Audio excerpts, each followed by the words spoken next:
हरियाणा में 26 और 27 जुलाई को होने वाले ये सीईटी एग्जाम के लिए परिवहन विभाग ने जोरदार तैयारियां की हैं। परिवहन विभाग की जहां अपनी 150 बसें विद्यार्थियों के लिए निःशुल्क रहेंगी, वहीं निजी स्कूलों एवं परिवहन समितियों की 250 बसें भी इस कार्य के लिए लगाई गई हैं। बसेस क्या मैं आपको बताऊं, हमारे पास रोडवेज में इस टाइम लगभग 150 बसें हैं, तो 150 बसें तो हमारी रहेंगी और लगभग 250 बसें हमने आरटीओ से हायर की हैं, जिसमें प्राइवेट कोऑपरेटिव सोसाइटी की बसें रहेंगी और स्कूल की बसेस रहेंगी। तो कुछ कहना चाहिए सर, अपील आम जनता? हाँ, मेरी बस जनता से यही अपील है, जो कैंडिडेट्स हैं जो सीईटी का एग्ज़ाम दे रहे हैं, कि वो बिल्कुल भी परेशान ना हो। उनको हम बिल्कुल उनके गांव से ही पिक करेंगे, ऐसे हमने सुविधा की हुई है बसेस की, और वो आराम से हमारी बस का लाभ लें और उनको हम सेंटर तक ही छोड़ेंगे। तो मैं ज़्यादा से ज़्यादा उनसे अपील करूँगा कि जो हमने ऐप बनाई हुई है, जो हमने लिंक बनाया, उस पर जाके ज़्यादा से ज़्यादा रजिस्ट्रेशन करें और परिवहन सेवा का लाभ उठाएँ। वहीं दूसरी ओर विद्यार्थियों से कहा गया है कि वो ऐप डाउनलोड करके अपने आप को रजिस्टर्ड करें ताकि वे बस सेवा का उपयोग कर सकें। यमुनानगर रोडवेज के महाप्रबंधक संजय रावल ने बताया कि यमुनानगर के सभी विद्यार्थियों के लिए चंडीगढ़ में केंद्र बनाए गए हैं, जबकि पंचकूला, चंडीगढ़ और करनाल के विद्यार्थियों के लिए यमुनानगर केंद्र बनाए गए हैं, जहां 40,000 के लगभग विद्यार्थी यमुनानगर आएंगे। इसी तरह यमुनानगर से लगभग 40,000 बच्चे चंडीगढ़ जाएंगे।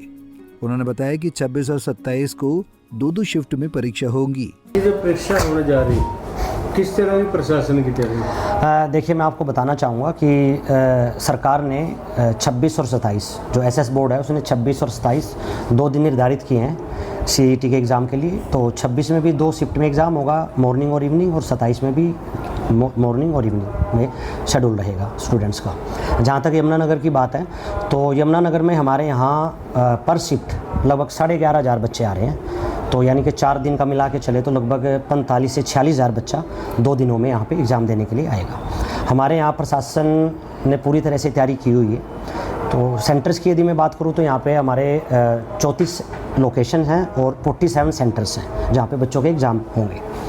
तो ट्रांसपोर्टेशन की तैयारी की जहाँ तक बात हमारी, तो हमने 2 तरह से तैयारी की है हमारे यहाँ बच्चों को। जो बच्चे हमारे यहाँ से चंडीगढ़ एग्ज़ाम देने के लिए जाएंगे, मैं आपको बता दूं कि यमुनानगर के सभी बच्चों के एग्ज़ाम चंडीगढ़ में ही होनी है, एक ही जगह सेंटर है केवल चंडीगढ़ में, ठीक है। तो पर शिफ्ट लगभग 8,500 बच्चे जाएंगे। तो टोटल 2 दिनों में यहाँ से लगभग 35 से 36,000 बच्चा चंडीगढ़ एग्ज़ाम देने के लिए जाएगा। तो बच्चों को चंडीगढ़ स्मूथली छोड़ने के लिए हमने जो प्लान किया है, वो हमने यहाँ पर पूरे डिस्ट्रिक्ट में अलग अलग क्लस्टर बनाए हैं। जैसे फॉर एग्जांपल, हमने यमुनानगर शहर के बच्चों के लिए यमुनानगर क्लस्टर बनाया है। बिलासपुर, सडोरा, छछरौली, प्रतापनगर, खिजराबाद, रादौर, थाना छप्पर, ये जो हमारे अलग अलग सब डिवीज़न और जो ब्लॉक हैं, उन पे हमने अलग क्लस्टर बनाए हैं। इवन जो बड़े बड़े गांव हैं, जैसे कि गुमथड़ा हुआ, गड़ी बिरबल हुआ, लेदी हुआ या रणजीतपुर हुआ, वहाँ हमने अलग बड़े क्लस्टर बनाए हैं ताकि स्टूडेंट को हम बिल्कुल गाँव से ही पिक करके और चंडीगढ़ उनके सेंटर तक छोड़ें। और फिर वहाँ पार्किंग की सुविधा बनी हुई है चंडीगढ़ में सेक्टर 17 और 34 में।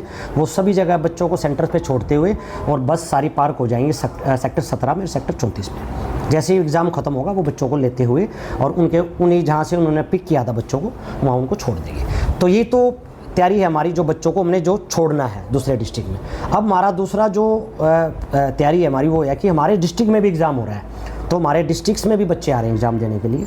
तो उसके हमारे यहाँ डिस्ट्रिक्ट्स में 3 जगह से बच्चे आ रहे हैं, पंचकुला, चंडीगढ़ और करनाल। करनाल से लगभग पर शिफ्ट में 7,000 बच्चे आ रहे हैं, और करनाल से 7,000 बच्चे पर शिफ्ट में आ रहे हैं। पंचकुला से लगभग 3,500 बच्चे पर शिफ्ट, और चंडीगढ़ से 950 बच्चे पर शिफ्ट।